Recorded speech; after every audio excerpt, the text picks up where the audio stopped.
All of the women in my family die at age 27. I turned 28 in 2 hours and 32 minutes. My dad always wanted a son. He got 3 daughters instead. I'm pretty sure it had something to do with the positions he did with my mother.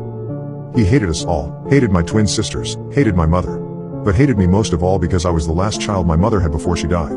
That didn't stop him from treating me like his little boy, didn't stop him from attempting to beat the hatred of my own gender into me.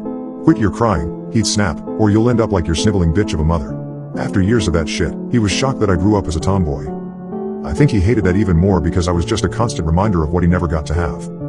My mother died when she was only 27. When I was only 4, the coroner ruled her death a natural passing, some weird heart complication that took her in her sleep. My dad, though, he says it was because of her family's curse. Whenever I came to him, desperate for more information about a mother I never really knew, he never had much to say. I'm convinced he was just drunk since the day she died. Every woman in her damn family, they die when they're 27. He'd sputter in between belches, his breath reeking of stale beer. I think the real curse is that my mom was the one to die, and not him. I wasn't fully convinced by the ramblings of a perpetually drunk man, but when I lost both of my sisters just months before their 28th birthday, I knew it couldn't be a coincidence. Moira was found murdered, her face practically blasted off by a shooter while she was on a jog. Joy took her own life only days later. I was the one who found her, hanging in the bedroom of her apartment as I came to pick her up for Moira's funeral. She'd been there, swinging from the rafters, all night. It's hard to live a normal life when you know you have an expiration date, especially when it encompasses an entire year. I always dreaded my birthday, which from an early age became associated less with fun and birthday cake and more with worry and funeral caskets. But once Moira and Joy died, my next birthday, 25, was the most dreadful day of my life. 26 was worse, 27 unimaginable. This is it, I thought as I closed all of the blinds in my apartment, downing the last drop of vodka in the bottle. This is the last year of my life.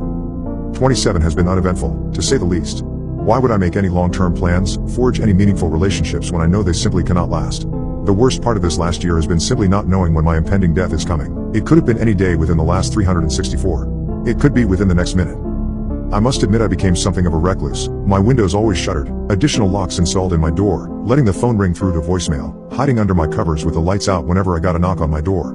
I stocked up on preserved foods and various goods that I would need to last the year. I was so paranoid that I even covered my mail slot, stuffed a towel in the space beneath my front door. I didn't want anything getting through from the outside world, God forbid, an anthrax letter. Falling off the face of the earth didn't matter much. Anyway, I didn't have friends or family anymore.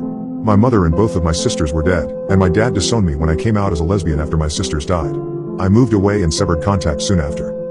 The night before my 27th birthday, I started getting these strange phone calls from a blocked number. I've always had anxiety about phone calls, so I just let it ring. The number kept calling, at least once per day throughout the past year. Then the knocking started, once a week at first, but it's only been getting worse, more frequent, and the pounding on my door more frantic each time. Convinced it had something to do with my inevitable death, I've been driven mad by the unknown visitor, especially over the past week.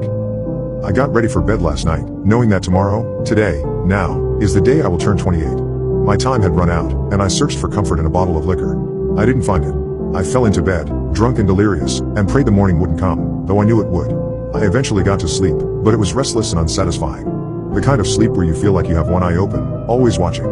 That's why I was quick to wake when the door to my bedroom creaked open early in the morning, before the first sign of light.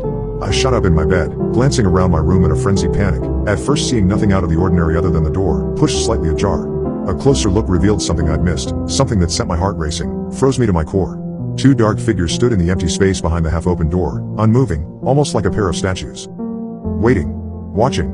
Wordless.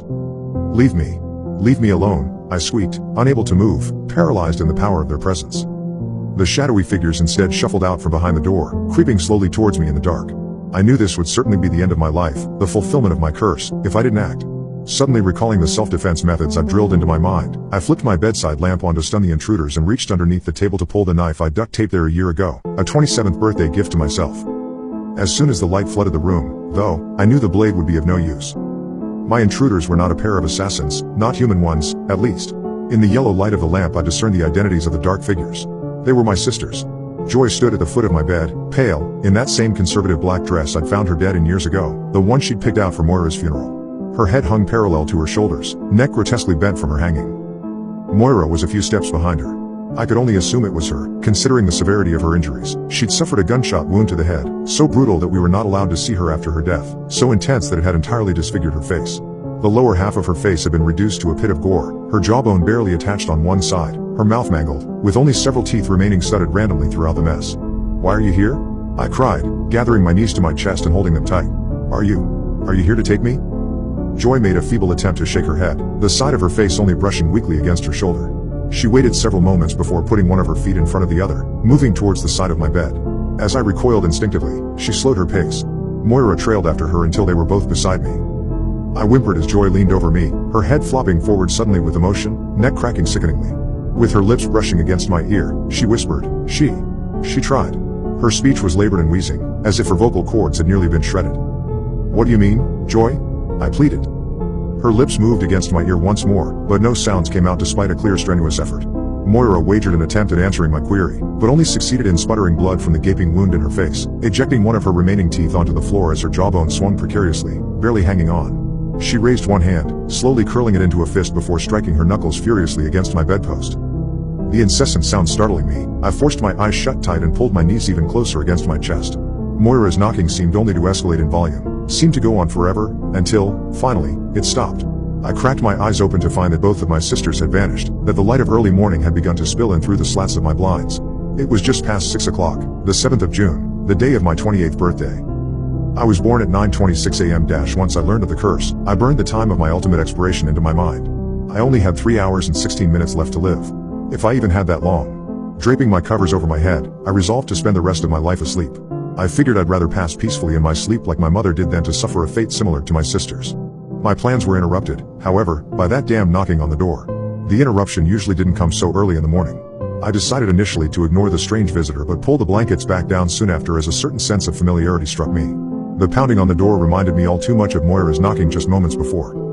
It easily could have been a trick of the curse, but something compelled me to approach the door. What do you want? I called from behind the barrier, clinging to the relative safety it provided. The reply came from an unfamiliar man's voice. I just have a letter for you, miss. Just slide it under the door, and please leave, I returned, using my bare foot to remove the towel I used to block the small space beneath it. He deposited a bright yellow envelope under the door as I requested. I waited quietly for the sounds of receding footsteps before sliding on a pair of gloves to handle the letter. It was addressed to me, simply by first name and with no address. Carefully, I unsealed the envelope to reveal a birthday card. I hadn't received one in years. Bright, sparkling letters on the front formed the words, "Daughter, you're 27. I scoffed at the sick joke. I hadn't received a birthday card since I was a child, and my dad couldn't even get my birthday.